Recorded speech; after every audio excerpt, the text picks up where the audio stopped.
Tonight, up to this point, they've been through 2 wars. A family hopes for a new life in Saskatchewan after fleeing not 1 but 2 conflict zones.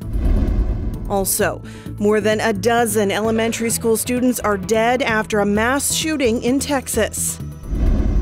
Plus, at the end of the day, we're football players and we're just trying to play football.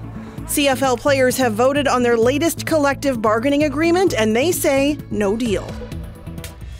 This is CBC Saskatchewan News.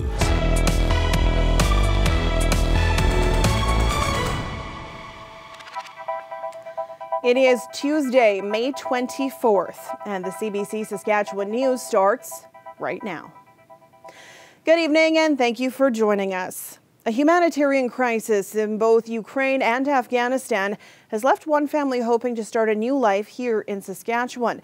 As Jason Warwick tells us, the family escaped danger more than once. Tahira Hussein fled Afghanistan more than a decade ago. She's pursuing a political science degree at the University of Regina and working 2 jobs to support her family overseas until she can get them to Canada. It's been really stressful, especially for me because I'm the oldest daughter in my family, and I feel kind of responsible to help them in any way I can. Her parents and 3 sisters escaped Afghanistan last summer. That's when the Taliban seized power and made life even worse for women and girls. The family wanted to go to Canada, but Hussein says the only country that accepted them at that time was Ukraine. So they moved there temporarily. Months after they arrived, Russia invaded, forcing them to flee to Slovakia. Now they're hoping they'll be accepted by Canada. Nobody ever expected this to happen. Especially after they left Afghanistan, we never thought that they would have to go to Ukraine and then through another war. One veteran immigration lawyer says he can't imagine the trauma this family must be facing. I think people were really happy to get out of Afghanistan and go basically anywhere. But obviously the situation in Ukraine is not good for them. So yeah, I feel for them personally, it must be very stressful. No one from Citizenship and Immigration Canada was available for an interview Tuesday, but an official pointed to a government website that said they hope to settle up to 40,000 Afghan people in Canada as quickly and safely as possible. As the situation in Ukraine rose in prominence, I think the focus has shifted away from Afghanistan, and I think people there are still in desperate need of help. So can we do both at the same time? I think so. Hussein says her family has escaped 2 wars and deserves peace in Canada. Jason Warwick, CBC News, Saskatoon. The war in Ukraine is now heading into its 4th month, and today officials in Mariupol revealed the discovery of 200 bodies in the basement of a bombed-out apartment building. The port city fell to Russian forces last week. Now, the most intense fighting is centered in Ukraine's eastern Donbas region. But fear is still running high in other parts of the country. Salima Shivji has more. Day 90 of the war in Ukraine, 3 full months of living underground for these Kharkiv residents. But now the trains are moving again and these people are scrambling. Everyone is scared to leave, this woman who's been sheltering down here for nearly 3 months says. The shelling and rocket attacks haven't stopped. But the main battle has moved south to the Donbas. A fallen Ukrainian flag in Severodonetsk after a direct hit. The city is still in Ukrainian hands, but the Russian offensive is fierce, with heavy shelling uninterrupted. Russian troops are intent on capturing the pocket of territory Ukraine still holds in the Donbas, in between Russian-controlled land to the north and south. The battle for the Donbas is ruthless, Ukraine's Foreign Minister Dmytro Kuleba says. He's again urging Western countries to send more weapons, long-range artillery, to help Ukrainian forces hold on. Canada heeding that call, buying 20,000 rounds of artillery to give to Ukraine to fight on its eastern front. Just as local officials say it's now too late to get some 15,000 residents still sheltering and hiding out of Severodonetsk safely. Salima Shivji, CBC News, London. 2 men have been charged with first-degree murder in last week's daylight shooting in Saskatoon. They're charged in connection with the killing of 29-year-old Brandon Baxendall. His body was found behind an apartment building in the Newtown neighborhood last Thursday. 35-year-old Mohammed Abdullah Ali appeared in court this morning, and he'll be back for a bail hearing June 13th. But police are still looking for Jonathan Ouellette Gendron and are asking for your help. Police say the 33-year-old is 5'6", about 140 pounds, with black hair and brown eyes. He has many tattoos, including a Mayan statue on his right hand, a black rose on his left wrist, and a gorilla on his upper torso. Anyone with information is asked to call Saskatoon Police or Crime Stoppers. A jury has convicted 2 men of killing Alan Garrick from Humboldt in February of 2020. The Crown prosecutor says the jury heard how the men broke into Garrick's house, then kidnapped him. They then drove the 20-year-old man to a treed area near Bruno, where he was shot. The jury found 23-year-old Tristan Morrison guilty of first-degree murder and 44-year-old Stephen Vale guilty of manslaughter. Sentencing for both men is June 27th. And details are thin, but Regina police say someone is seriously hurt after an incident near Scott Collegiate. According to RPS, the call came in around 2 o'clock Monday morning about an injured person in the 1200 block of Garnet Street. When officers arrived on the scene, they say a seriously injured female was taken to hospital. Police have not released her age or any other information, and anyone with information is asked to contact police. The Canadian Football League has amended its contract proposal to the CFL Players Association. This after the union voted down its latest offer last night. And as Jesse Anton reports, the back and forth has nervous Rider fans hoping for a resolution. Oh, you got a big bag. There it goes. Yeah. The Saskatchewan Roughriders are still practicing, even though CFL players voted down a deal Monday night. It sucks for everyone. Brett Lothar was a bit surprised by that vote. The Riders kicker and players rep says the Canadian-American ratio and pay raises are sticking points for some. The guys are in different stages of their career, in lives and everything, so the yes or no is dependent on what they want to do. With the new offer on the table Tuesday, the clock is ticking, and should players decide to turn it down, the CFL says they'll be served notice to leave their training camp facilities. But for now, these guys want to play, and they love football, and that's why they're here. So I was not surprised one bit that they came out with good energy and good enthusiasm today. With the preseason opener against the Winnipeg Blue Bombers just a week away, Mosaic Stadium food vendors are feeling the stress. The anxiety that you get from it for sure is something that is hard to deal with. Darren Zaruka owns Campfire Grill, which runs 45 tills across the concourse. He says the health inspections are passed and the kitchens are cleaned. They're just waiting for the thumbs up to order the food.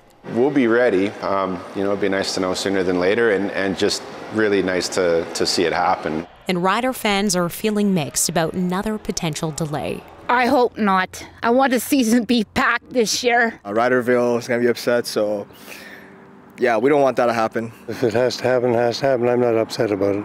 The new deal presents CFL teams with a $1 million ratification bonus. It also reduces the number of American players who can qualify as Canadian based on years played. The Players Association now has until Thursday at midnight Eastern Time to accept it. Jesse Anton, CBC News, Regina. The support for the Edmonton Oilers this spring during their playoff run has been growing with each game. Thousands of fans have flocked to the arena and local bars and restaurants to watch their team. Now, young families too will have an outdoor space to get in on the action. Ahead of tonight's game, Mindariwal has more. It was a sea of orange and red in Sir Winston Churchill Square this afternoon as Oiler fans wore their colors with pride and rallied for the hometown team. Jerry McLaughlin brought his 11-year-old daughter down to soak it all in. Just kind of born in Oiler diapers, really, right from birth there, and so through the glory years, and so it was just like such a great time, right? And so the Oilers logo always gives those warm feelings, and so to bring my daughter into it now, of course, 06 and then 17 we had a bit of a run, but now here we go. From young fans with Stanley Cup dreams to those with unique-looking outfits, all of them here to rally on the Oilers. All fans and generations were represented. It's great just seeing a bunch of people come together and support one team and just have a whole community come together. I think it's really great and a great atmosphere. The Ice District Plaza outside Rogers is where many have been getting together. Now, the city and the Oilers Entertainment Group are teaming up to provide another outdoor venue. Sir Winston Churchill Square will show all home games on a big screen, a friendly environment where families can come to cheer. Wanted to create another way for our fans to come out, in particular young fans, families to come out noontime and cheer on the team. Former players have also caught the Oilers' fever. Dwayne Rollison was instrumental in the 06 playoff run. He says the fans' passion in Edmonton is unmatched. How this city just comes together, it's remarkable. And you know, I know it's Calgary, I know it's a big rivalry, but it's great for the province. It's great to see everyone out supporting the province and the economy and everything else, especially after what we've been through for the last 2 years. A sentiment echoed by many fans in oil country right now as they get ready to support their team again for what they hope will be another big win and a chance to get one step closer to that elusive ultimate prize. Min Dhariwal, CBC News, Edmonton. We've officially passed the May-long weekend. It's like you can feel the weather getting progressively warmer. The grass and trees are greening up nicely and the flowers sure are soaking up that sunshine. So what's to come for the rest of the week? Ethan has the details after the break. Stay with us.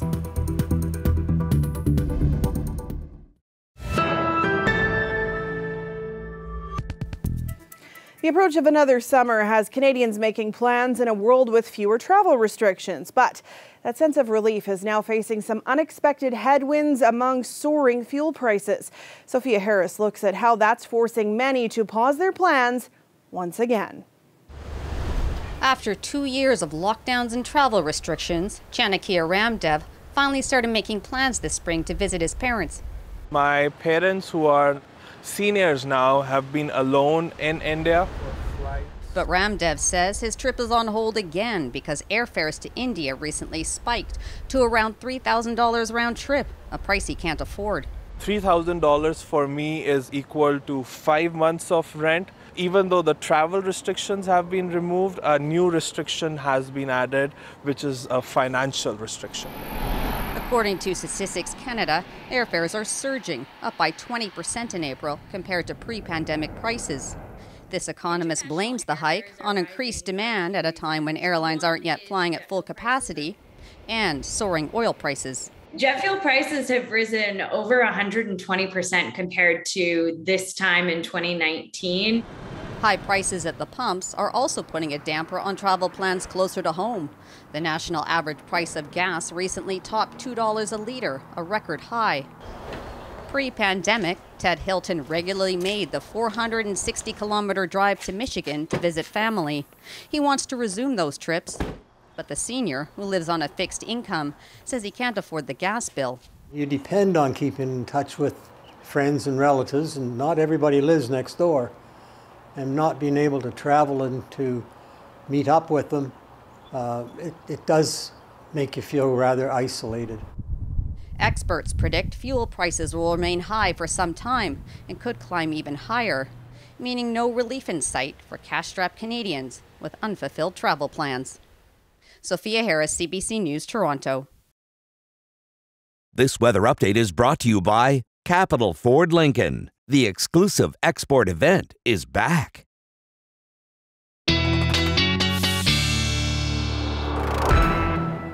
And Ethan Williams joins me now with a look at the forecast. What a lovely warm day we had. Lovely, warm, calm too, and a great way to cap off that nice warm, long weekend that we had through much of the province as well. And it's so warm that the flowers are in full bloom now. Tammy taking this gorgeous shot of her sunflower out in her backyard. You can see the two of them there, a third one there, just about in bloom as well.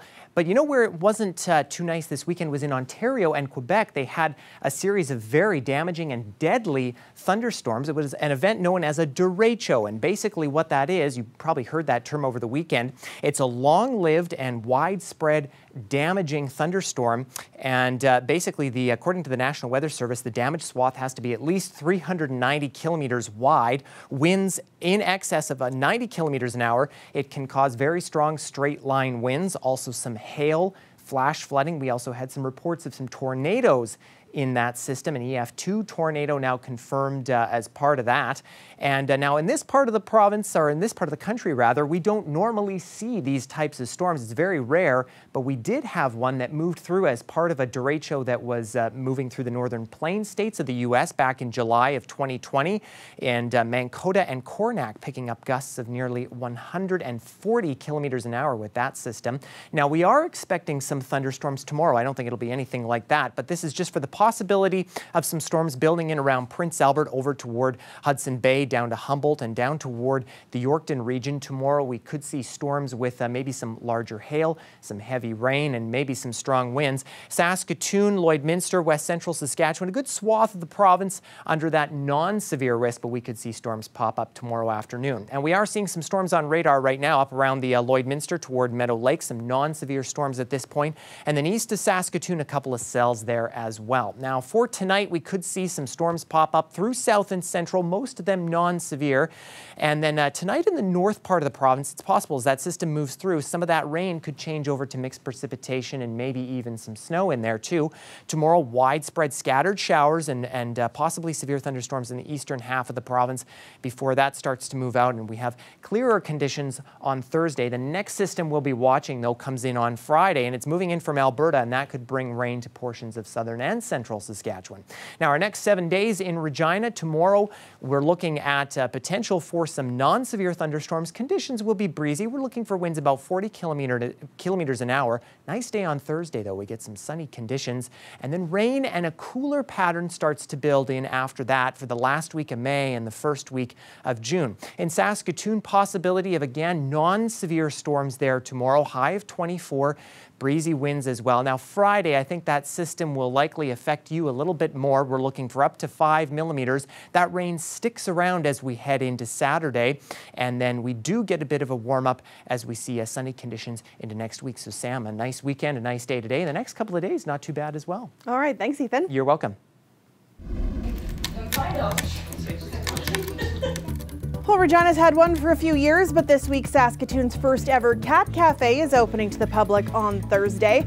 All the kitties inside are looking for a new home, and you may spot some of them on the cat beds mounted in the window if you stroll down 2nd Avenue. We'll be back after the break.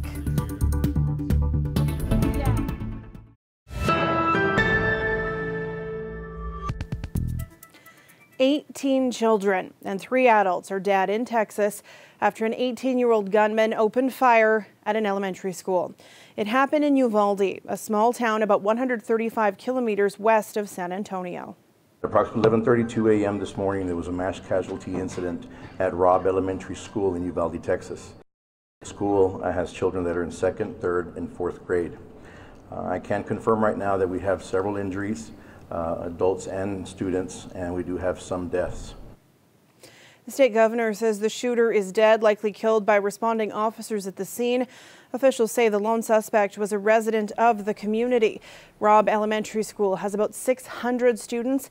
It's being called the deadliest school shooting in the state's history. We've seen how the pandemic has put a big strain on hospitals and emergency rooms for more than 2 years. But multiple COVID-19 waves also pushed back routine checkups and scans for many Canadians. There are even reports of some people who were diagnosed with cancer only after they ended up in an ER. Lauren Pelly has the details. Even in the rain, it's nice. Yeah. Cheryl Ann Labrador Summers moved to this lakeside town during the pandemic, hoping it would give her family a chance to relax.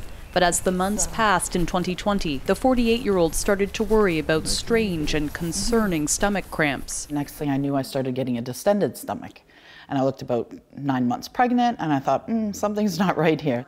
Cheryl Ann's family doctor's office was closed because of COVID, and another clinic would only talk to her by phone. In January 2021, she finally saw a physician at her local emergency department. He said, it's caused by cancer, and then left. Walked out of the room. Her first thought was about her family. My boys, telling my boys. My oldest son had just told us they were expecting a child. And I just wanted to be there for them. And I didn't know what next steps were. The mother of 3 ended up needing emergency surgery. The team removed a 9-centimeter tumor, leaving Cheryl Ann with 55 staples along her torso. Had I maybe been able to see the doctors earlier, I would not be in a stage 3. I might have been a stage 2. Medical experts expect more Canadians will be diagnosed with late-stage cancer. Some physicians are already starting to see them in the ER. So previously, it may have been localized or something small, but now we're actually seeing metastatic cancer that we're diagnosing in the emergency department. Shuttered clinics and a pause on many in-person appointments contributed to delays. One review of Ontario's breast, lung, colon, and cervical cancer screening programs also showed that in 2020, there were nearly 1 million fewer screening tests than the year before. And when people are waiting for a diagnosis or for treatment, this has been associated with increased risks of advanced stage and worse survival. For Cheryl Ann, there are still challenges ahead. A screening after her surgery and chemotherapy found more cancer. You know, I think I have it together most days, and then this happens, and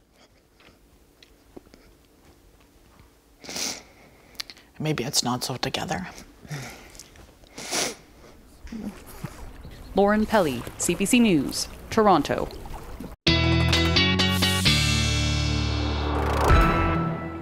And Ethan is back with one last look at tonight's weather. And in Regina, Sam, will be at 12 degrees at midnight. Those gusty southeast winds staying with us under partly cloudy skies, but we do clear out by the time we get to 8 a.m. tomorrow and we warm up to 15.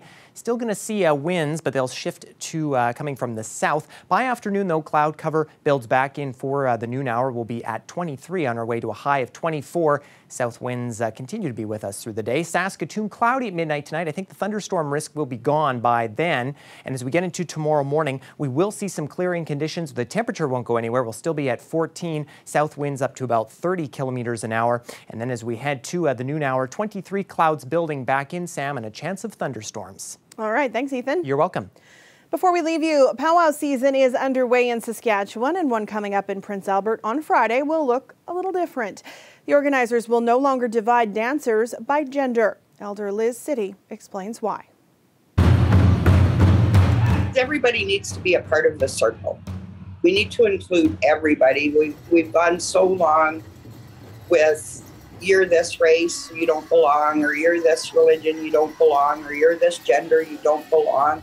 Everybody is welcome in the circle, and that's one of the things we want to highlight this year is that everybody is included in our circle. And so it would be men's grass dance. Well, now it's just grass dance. We're just eliminating our women's fancy shawl. It's just fancy shawl. Whoever wants to get out and dance can dance to that category. It just opens the door. I feel that the impact is going to give the youth something to feel proud about. It's going to let the two spirits know that they are important and that they are valued and that they do have gifts and they do have talent, but that goes the same with all the youth. And I think by breaking down some of these barriers, it's going to have that ripple effect. And maybe other people will start looking at the way they look at things through the lens that we've been given since we were born. Girls wear pink, boys wear blue, you know, all those sorts of things. Just looking through a different lens. And that is it for us tonight. For news anytime, you can head to cbc.ca/sask or subscribe to the CBC Saskatchewan YouTube channel. Coming up, Game 4 between Calgary and Edmonton in the NHL playoffs. Glenn Reed will be back after hockey with more local news around 11:30. Thank you for watching. We're back tomorrow at 5:30 p.m. Have a great night.